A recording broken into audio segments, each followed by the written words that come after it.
کیا لوگ یہ خیال کیے ہوئے ہیں کہ صرف یہ کہنے سے کہ ہم ایمان لے آئے چھوڑ دیے جائیں گے اور ان کی آزمائش نہیں کی جائے گی؟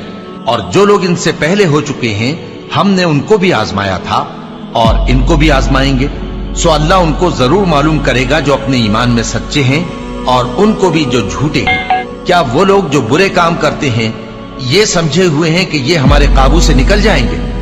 جو فیصلہ یہ کرتے ہیں برا ہے۔ جو شخص اللہ کی ملاقات کی امید رکھتا ہو تو اللہ کا مقرر کیا ہوا وقت ضرور آنے والا ہے، اور وہ سننے والا ہے، جاننے والا ہے۔ اور ہم کسی قدر خوف اور بھوک اور مال اور جانوں اور میووں کے نقصان سے تمہاری آزمائش کریں گے، اور صبر کرنے والوں کو بشارت سنا دو کہ ان لوگوں پر جب کوئی مصیبت واقع ہوتی ہے تو کہتے ہیں کہ ہم اللہ ہی کا مال ہیں اور اسی کی طرف لوٹ کر جانے والے ہیں۔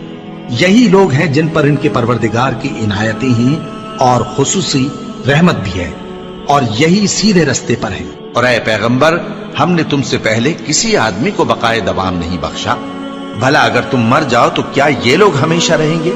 ہر شخص کو موت کا مزہ چکھنا ہے، اور ہم تم لوگوں کو سختی اور آسودگی میں آزمائش کے طور پر مبتلا کرتے ہیں، اور تم ہماری طرف ہی لوٹ کر آؤ گے۔ کوئی مصیبت زمین میں اور خود تم پر نہیں پڑتی مگر بیشتر اس کے کہ ہم اس کو پیدا کریں ایک کتاب میں لکھی ہوئی ہوتی ہے، اور یہ کام اللہ کو آسان ہے، تاکہ جو فائدہ تمہیں حاصل نہ ہو سکا اس کا غم نہ کھایا کرو، اور جو تم کو اس نے دیا ہو اس پر اترایا نہ کرو۔ اور اللہ کسی اترانے اور شیخی بگارنے والے کو دوست نہیں رکھتا۔ اور ہم نے تمہیں ایک دوسرے کے لیے آزمائش بنایا، کیا تم لوگ صبر کرو گے؟ اور تمہارا پروردگار تو دیکھنے والا ہے۔ اے اہل ایمان، تمہارے مال و جان میں تمہاری آزمائش ضرور کی جائے گی، اور تم اہل کتاب سے اور ان لوگوں سے جو مشرک ہیں بہت سی ایذا کی باتیں سنو گے، تو اگر صبر اور پرہیزگاری کرتے رہو گے تو یہ بڑی ہمت کے کام ہے۔ کیا یہ دیکھتے نہیں کہ یہ ہر سال 1 یا 2 بار بلا میں پھنسا دیے جاتے ہیں، پھر بھی توبہ نہیں کرتے اور نہ نصیحت حاصل کرتے ہیں؟ اور جو مصیبت تم پر واقع ہوتی ہے سو تمہارے اپنے کرتوتوں سے، اور وہ بہت سے گناہ تو معاف کر دیتا ہے۔ اور تم زمین میں اللہ کو عاجز نہیں کر سکتے، اور اللہ کے سوا نہ تمہارا کوئی دوست ہے اور نہ مددگار۔ کیا تم یہ خیال کرتے ہو کہ یوں ہی بہشت میں داخل ہو جاؤ گے؟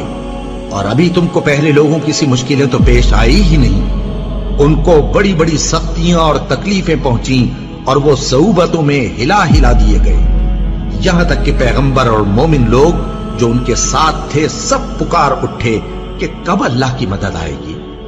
دیکھو، اللہ کی مدد ان قریب آیا چاہتی ہے۔ اللہ کسی شخص کو اس کی طاقت سے زیادہ کا ذمہ دار نہیں بناتا۔ اچھے کام کرے گا تو اس کو ان کا فائدہ ملے گا، برے کرے گا تو اسے ان کا نقصان پہنچے گا۔ اے پروردگار، اگر ہم سے بھول یا چوک ہو گئی ہو تو ہم سے مواخذہ نہ کیجو۔ اے پروردگار، ہم پر ایسا بوجھ نہ ڈالیو جیسا تو نے ہم سے پہلے لوگوں پر ڈالا تھا۔ اے پروردگار، جتنا بوجھ اٹھانے کی ہم میں طاقت نہیں اتنا بوجھ ہم پر نہ رکھیو، اور اے پروردگار، ہمارے گناہوں سے درگزر کر اور ہمیں بخش دے اور ہم پر رحم فرما۔ تو ہی ہمارا مددگار ہے، سو ہم کو کافروں پر غالب کر۔